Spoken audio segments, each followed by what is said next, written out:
This channel does not promote any violent, harmful, or illegal activities. All content provided by this channel is meant for an educational purpose only. নমস্কার, আরও একবার আপনাকে স্বাগত। টিভি9 বাংলায় ঘড়িতে সময় বলছে ঠিক সকাল 10টা। তার মানে টিভি9 বাংলায় সময় এখন 10টায় 10 খবর অন দ্য স্পটের একদম ঘটনাস্থল থেকে আমাদের সহকর্মীরা সব লেটেস্ট খবরের আপডেট জানাবেন। তবে শুরুতে আমরা নজর রাখবো কয়েকটা গুরুত্বপূর্ণ খবরে। আজ 10টা 10 খবর নিয়ে শুভজিতের সঙ্গে রয়েছে আমি দীপ। একদমই তাই, শুরুতে নজর রাখতে হচ্ছে স্বাস্থ্যক্ষেত্রের দিকে।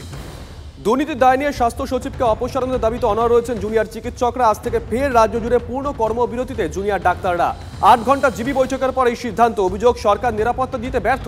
হাসপাতালে ভয়ের পরিবেশ কাটেনি। 10 দফা দাবিতে সরব হয়েছেন আন্দোলনকারী চিকিৎসকরা। স্বাস্থ্যকর্মীদের সঙ্গে রোগীর পরিজনদের দুর্ব্যবহার নিন্দনীয়। দেশে জুড়ে চিকিৎসক নিগ্রহের আবহে বার্তা রাষ্ট্রপতির। চিকিৎসক নিগ্রহের আবহে আরও কঠোর আইন আনার দাবি তুলছে IMA সহ একাধিক চিকিৎসক সংগঠন। পুজোর সময় রাতভর পরিষেবায় মেট্রো চলবে ভোর পর্যন্ত। চতুর্থী থেকে দশমী পর্যন্ত সময়সূচি জানিয়ে দিয়েছে মেট্রো রেল।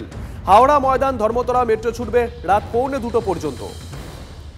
বাংলায় আরও 4টি পাওয়ার প্ল্যান্ট। মন্ত্রিসভার বৈঠকে বড় সিদ্ধান্ত রাজ্যের। নতুন বিদ্যুৎ পরিকাঠামোটি তৈরি হবে সরকারি বেসরকারি যৌথ উদ্যোগে। প্রাথমিক নিয়োগ দুর্নীতি মামলায় এবার সিবিআই নজরে পার্থ চট্টোপাধ্যায়। প্রাথমিক নিয়োগ দুর্নীতি মামলায় পার্থকে গ্রেপ্তার করতে চায় সিবিআই। সেই মর্মে সোমবার বিশেষ সিবিআই আদালতে আবেদন করে সিবিআইয়ের আবেদন মঞ্জুর বিশেষ সিবিআই আদালতের। আজ বিশেষ সিবিআই আদালতে পেশ পার্থকে। জমি দুর্নীতি মামলায় আরও চাপে কর্ণাটকের মুখ্যমন্ত্রী সিদ্দারামাইয়া। এবার তাঁর বিরুদ্ধে তদন্তে ইডি। প্রায় 3000 কোটি টাকার দুর্নীতির অভিযোগ সিদ্দারামাইয়ার বিরুদ্ধে। মুখ্যমন্ত্রীর পাশাপাশি এই মামলায় যুক্ত আরও একাধিক জনের বিরুদ্ধেও অভিযোগ দায়ের ইডির।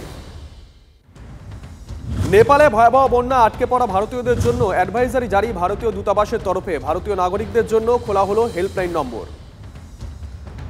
গুলিবিদ্ধ গোভিন্দা। নিজের রিভলভার থেকে গুলি লাগে গোভিন্দার পায়ে। আগ্নেয়াস্ত্র পরিষ্কার করার সময় গুলি ছিটকে বেরোয়। খোলা ছিল রিভলভারের লক। তখনই ঘটে দুর্ঘটনা।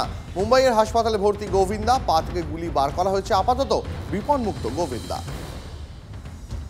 জম্মু কাশ্মীরে চলছে শেষ দফার ভোট। 40 বিধানসভা কেন্দ্রে ভাগ্য পরীক্ষা 415 জন প্রার্থীর। বুথ ফেরত সমীক্ষা জানা যাবে শনিবার। ভোটমুখী মহারাষ্ট্রে এবার সরকারিভাবে মায়ের তকমা পেল দেশি গরু। এখন থেকে রাজ্যের রাজ্যমাতা হিসাবে বিবেচিত হবে গরু। আনুষ্ঠানিকভাবে একথা জানিয়ে দিল মহারাষ্ট্র সরকার। তবে এই সম্মান শুধুমাত্র প্রযোজ্য দেশি গরুর ক্ষেত্রেই। সিদ্ধান্ত জানানো হয়েছে মহারাষ্ট্র সরকারের ওয়েবসাইটে।